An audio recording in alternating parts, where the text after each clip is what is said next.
அண்மை செய்தியாக பார்த்து வருகிறோம்.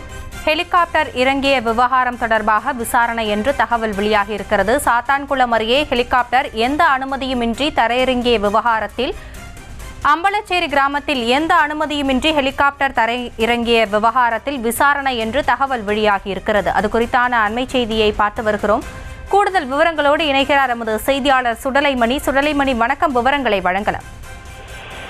நிச்சயமாக அஸ்வினி, அதாவது சாத்தான்குளம் சுற்றுவட்டார பகுதியில் கடந்த 2 தினங்களுக்கு முன்பு காட்டு பகுதியில் ஒரு ஹெலிகாப்டர் ஒன்று இறங்கிய சம்பவம் என்பது இந்த பகுதியில் பெரும் பரபரப்பையும் அச்சத்தையும் ஏற்படுத்தியுள்ள நிலையில் இது பல்வேறு கட்ட கேள்விகளை எழுப்பி வருகிறது. குறிப்பாக இந்த பகுதியில் இந்த ஹெலிகாப்டர் இறங்கியவர் யார், எதற்காக இங்கு வந்தார் என்ற பல்வேறு கோணங்களில் இந்த கேள்விகள் எழுந்து வரும் நிலையில் முதல் கட்டமாக இந்த பகுதியில் ஒரு தொழிற்சாலை அமைய உள்ளதாகவும் அதற்காக அடிக்கல் நாட்டு விழாவிற்கு வந்தவர் என்றும் கூறப்படுகிறது. ஆனால் வந்த நபர் யார் என்ற விவரம் தற்போது வரை காவல்துறையாக இருக்கட்டும், மாவட்ட நிர்வாகமாக இருக்கட்டும், வருவாய்த்துறையினராக இருக்கட்டும், யாருக்கும் தற்போது வரை எந்த விவரமும் தெரியாத சூழலில் இந்த பகுதியில் அனுமதியின்றி, மாவட்ட ஆட்சியரின் அனுமதியின்றி இந்த ஹெலிகாப்டர் என்பது இறங்கியதாக முதற்கட்டமாக இன்று காலை தகவல் என்பது வெளியாகியது.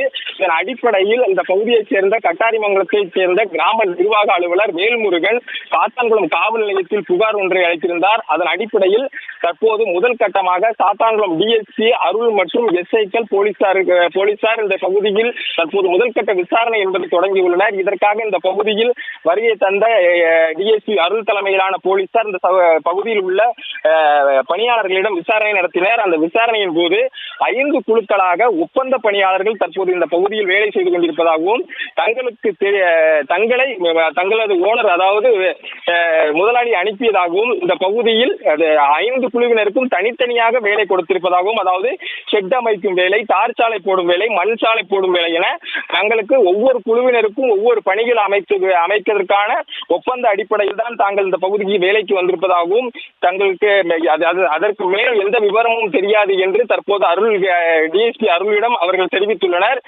அவர்களின் ஓனர்கள் அதாவது முதலாளிகளின் நம்பர்களை பெற்றுக்கொண்ட டிஎஸ்பி தற்போது முதற்கட்டமாக இந்த விசாரணை என்பதை தொடங்கியுள்ளார். தொடர்ந்து அவர்கள் வாங்கி சென்ற நம்பர்களிடம் பேசி அதன் பின்னர் யார் யார் வந்திருப்பது யார் என்ற விவரத்தினை கேட்பதற்காக அவர் மேற்கொண்டு நடவடிக்கை எடுக்க உள்ளதாக அவர் தெரிவித்துள்ளார். செய்திகளை உடனுக்குடனும் துல்லியமாகவும் தெரிந்து கொள்ள சப்ஸ்கிரைப் பண்ணுங்க.